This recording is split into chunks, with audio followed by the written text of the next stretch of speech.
નમસ્કાર વિદ્યાર્થી મિત્રો, તો આપણે આજે ફરીથી સોલ્યુશન સમાજનું લઈને આવી ગયા છીએ. દ્વિતીય પરીક્ષા 2025-26 ધોરણ 9 વિષય સામાજિક વિજ્ઞાન પેપર સોલ્યુશન આજે આપણે કરવાનું છે. આપણો વિડીયો તમને યુઝફુલ થાય, ગમે તો તમારા મિત્રોને શેર કરી દેજો અને સબસ્ક્રાઈબ કરવાનું ભૂલતા નહીં. અને તો જુઓ તો ચાલો આપણો વિડીયો. તો ચાલો વિદ્યાર્થી મિત્રો, આપણે દ્વિતીય પરીક્ષા 2025-26 ધોરણ 9 વિષય સામાજિક વિજ્ઞાનનું સોલ્યુશન ચાલુ કરી દઈએ. વિભાગ એમાં ભારત આવવાનો જળમાર્ગ કોણે શોધ્યો હતો? તો ભારત આવવાનો જળમાર્ગ વાસ્કો દ ગામાએ. વિકલ્પ સી જવાબ આવશે. બીજું છે, કઈ ઉંમરના બાળકોને જોખમી વ્યવસાયમાં રોકી શકાય નહીં? તો એમાં વિકલ્પ એ જવાબ આવશે, 14 વર્ષથી નીચેના. ત્રીજામાં મે માસમાં મલબાર કિનારે થતો થોડો વરસાદ કયા નામે ઓળખાય છે? તો એ આમ્રવર્ષા નામે ઓળખાય છે. વિકલ્પ સી. ચોથામાં ભારતની રાષ્ટ્રીય વનસ્પતિ વનનીતિ અનુસાર ભારતમાં કેટલા ટકા વિસ્તારમાં જંગલો હોવા જોઈએ? તો એમાં પણ એ જ આવશે, 33%. અમેરિકાના રાષ્ટ્રપતિ ખાલી જગ્યા રાષ્ટ્રસંઘની સ્થાપનામાં વિશેષ યોગદાન આપ્યું હતું? તો એમાં આવશે વૃડો વિલ્સનને. છઠ્ઠામાં ગાંધીજી એ ગુજરાતમાં અમદાવાદ ખાતે ખાલી જગ્યા વિદ્યાલયની સ્થાપના કરી? એમાં ગુજરાત વિદ્યાપીઠ આવશે. સાતમામાં પંચાયતી રાજ્યનું માળખું ખાલી જગ્યા છે ત્રિસ્તરીય છે? આઠમું ભારતમાં પક્ષીઓની આશરે ખાલી જગ્યા પ્રજાતિઓ છે 1230? નવમું ખરા કે ખોટા એ કહેવાનું છે. પોતાના કેસો ચલાવવા માટે ગુજરાતમાં પોટા અદાલતની રચના કરવામાં આવી છે? ખરું વિધાન છે. સિંધુ, યમુના અને બ્રહ્મપુત્ર હિમાલયમાંથી નીકળતી મુખ્ય નદીઓ છે? એ પણ ખરું છે. બે અક્ષાંશ વૃત્તો વચ્ચે આશરે 111 કિલોમીટર જેટલું અંતર હોય છે? એ પણ ખરું છે. જોડકા છે 12મામાં રચેલું લશ્કરી સંગઠન? એમાં આવશે સી, વોર્સો કરાર. 13 રાજ્ય નીતિ માર્ગદર્શક સિદ્ધાંતની ભૂમિકા? એમાં આવશે એ, નૈતિક. 14 જય હિન્દ સૂત્ર કોણે આપ્યું હતું? તો જય હિન્દ સૂત્ર સુભાષચંદ્ર બોઝે આપ્યું હતું. 15મું ભૌગોલિક દ્રષ્ટિએ ભારત કયા ગોળાર્ધમાં આવે છે? ભૌગોલિક દ્રષ્ટિએ ભારત ઉત્તર પૂર્વ ગોળાર્ધમાં આવે છે. ઠંડુ યુદ્ધ એટલે શું? વિભાગ બી. ઠંડુ યુદ્ધ એટલે શસ્ત્રો વગર માત્ર બોલાચાલી દ્વારા લડવામાં આવેલ યુદ્ધને ઠંડા યુદ્ધ તરીકે ઓળખવામાં આવે છે. 17મું બિન જોડાણ નીતિનો અર્થ સમજાવો. જ્યારે વિશ્વની બે મહાસત્તાઓ વિશ્વમાં વહેંચાઈ ગયું ત્યારે બે વિરોધી મહાસત્તાઓ અને લશ્કરી જૂથો સાથે કેટલાક રાષ્ટ્રો જોડાય અને કેટલાક રાષ્ટ્રો ન જોડાય. એટલે કે વિશ્વમાં કોઈ પણ સત્તા જૂથ કે લશ્કરી જૂથ નહીં જોડાય તો રાષ્ટ્રને બિન જોડાયેલા અને તેમણે અપનાવેલી વિદેશી નીતિને બિન જોડાદવાદી નીતિ કહેવામાં આવે છે. 18મું કારણ આપો. ભારત એ બિન સાંપ્રદાયિક રાજ્ય છે? તો હા, ભારત એ બિન સાંપ્રદાયિક રાજ્ય છે, કારણ કે ભારતમાં ધર્મ, જાતિ કે પંથના ભેદભાવ વિના બધા નાગરિકોને સમાન અધિકાર આપવામાં આવ્યો છે. ભારતના બધા નાગરિકોને ધાર્મિક સ્વાતંત્ર્યનો મૂળભૂત હક આપવામાં આવ્યો છે. ભારત સરકાર કોઈ પંથ કે ધર્મ વરેલી નથી. રાજ્ય બધા ધર્મોને સમાન ગણે છે. રાજ્યની નજરમાં ધર્મને કારણે કોઈ ઊંચું કે નીચું નથી. દરેકને પોતપોતાની મનપસંદગીનો ધર્મ પાળવાનો અધિકાર છે.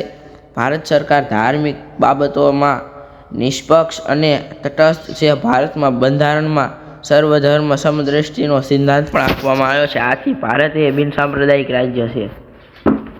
19મું સંકલ્પના સમજાવો. સવિનય કાનૂન ભંગ એટલે?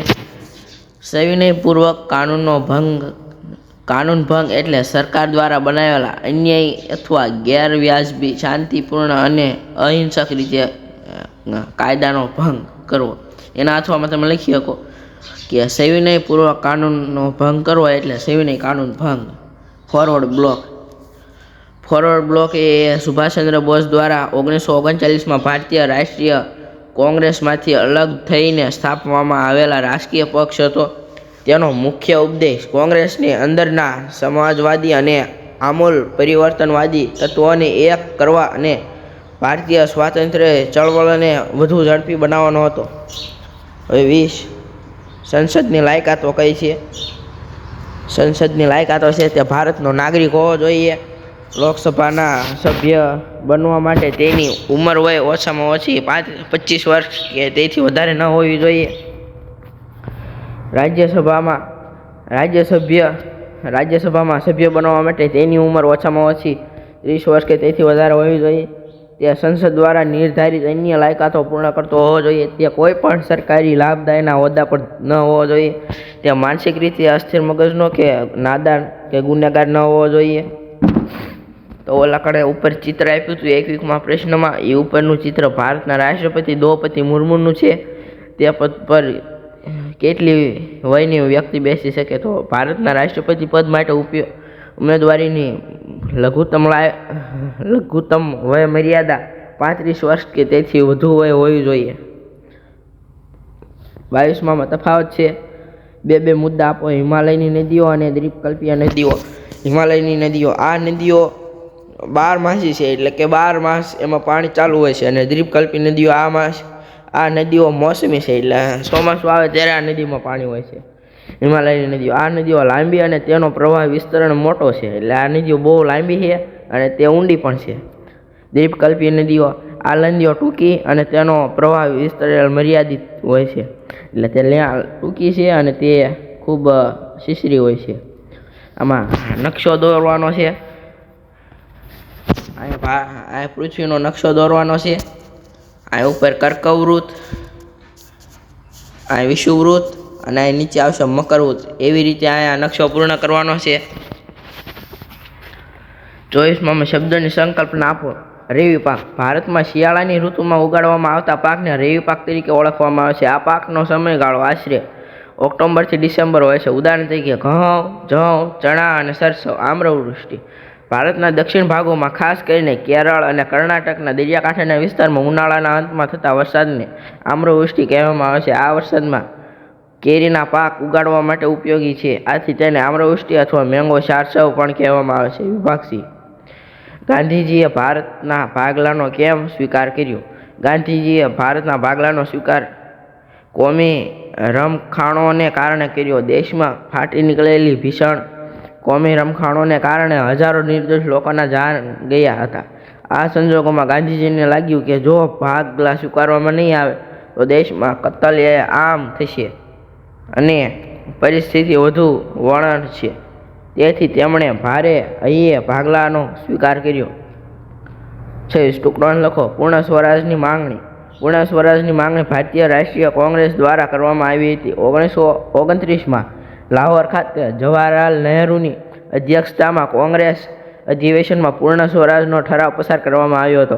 26 જાન્યુઆરી 1930નો દિવસ પ્રજાસત્તાક દિવસ તરીકે ઉજવવાનું નક્કી કર્યું અને આ દિવસને ભારતીય સ્વતંત્રતાનું સંગ્રામનું લક્ષણ પૂર્ણ સ્વરાજ બન્યું. 27. ટૂંકનોંધ લખો. સોવિયેત યુનિયનનું વિઘટન. સોવિયેત યુનિયનનું વિઘટન 1991માં થયું.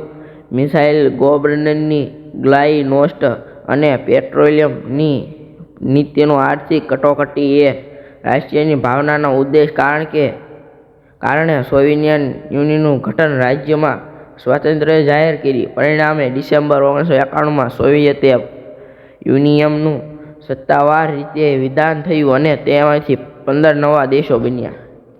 28. ટૂંકનોંધ લખો. રાજ્યસભાની ઉપયોગિતા અને મર્યાદા.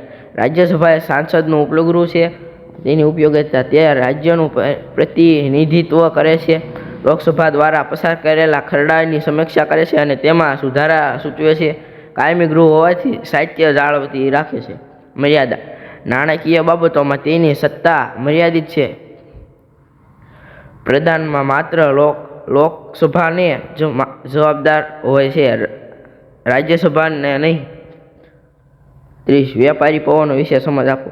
વ્યાપારી પવનોનો પૃથ્વી પર નિયંત્રિત ફૂંકાતા પવનો છે. આ પવનો પેટા ઉચ્ચ દબાણ પટ્ટા પરથી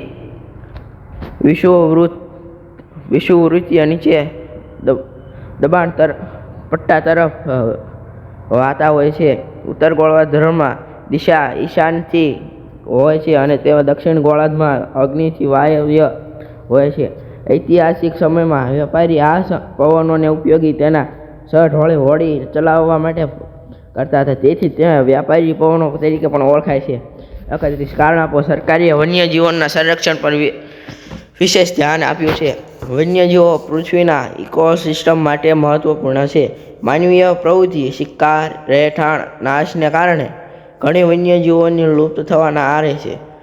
જૈવ વિવિધતા જાળવી રાખવા અને પર્યાવરણ સંતુલન માટે વન્યજીવોનું સંરક્ષણ જરૂરી છે. સરકારે આ માટે રાષ્ટ્રીય ઉદ્યાનો, અભયારણ્યો અને કાયદાઓ બનાવી વિશેષ ધ્યાન દોર્યું છે.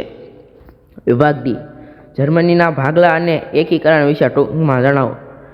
બીજા યુદ્ધ પછી જર્મનીના 4 ભાગલા પાડ્યા હતા અને તેમાં પર મિત્ર રાષ્ટ્રોનું શાસન હતું. પાટનગર, બર્લિન પણ 4 ભાગલા પાડ્યા હતા. સમય જતાં પશ્ચિમી ભાગો એક થઈને પશ્ચિમ જર્મની બન્યા, જ્યારે સોવિયત યુનિયનના નિયંત્રણ હેઠળને ભાગ પૂર્વ જર્મની બન્યો. આ 2 ભાગો વચ્ચે બર્લિન દિવાલ બનાવવામાં આવી, જે શીત યુદ્ધની પ્રતીક બની.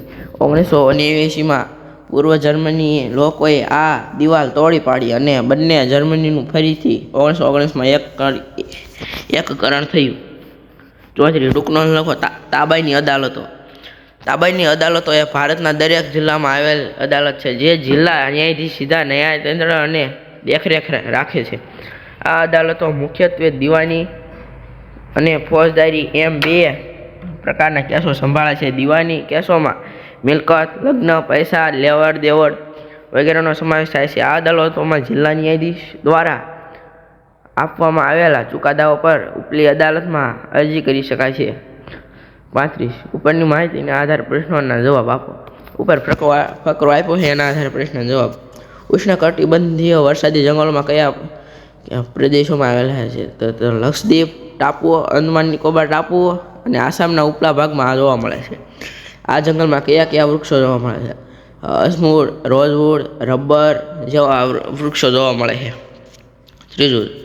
આ જંગલોમાં વૃક્ષો કેટલા ઊંચા હોય છે? 60 મીટર ઊંચા હોય છે. આ જંગલોને નિત્ય લીલા જંગલો શા માટે કહે? કારણ કે તે 12 માસ લીલા રહે છે અને પાનખર ઋતુમાં બધા ઝાડવા એકસાથે પાંદડા ખેરતા નથી. આ માટે તે નિત્ય લીલા જંગલો પણ કહેવામાં આવે છે. તો આપણું પેપર સોલ્યુશન પૂરું થાય છે. આપણો વિડીયો ગમ્યો હોય તો લાઇક કરજો, શેર કરજો અને સબસ્ક્રાઈબ કરવાનું ભૂલતા નહીં. અને આવા બીજા વિડીયો જોવા માટે આપણી ચેનલને સબસ્ક્રાઈબ કરી નાખજો.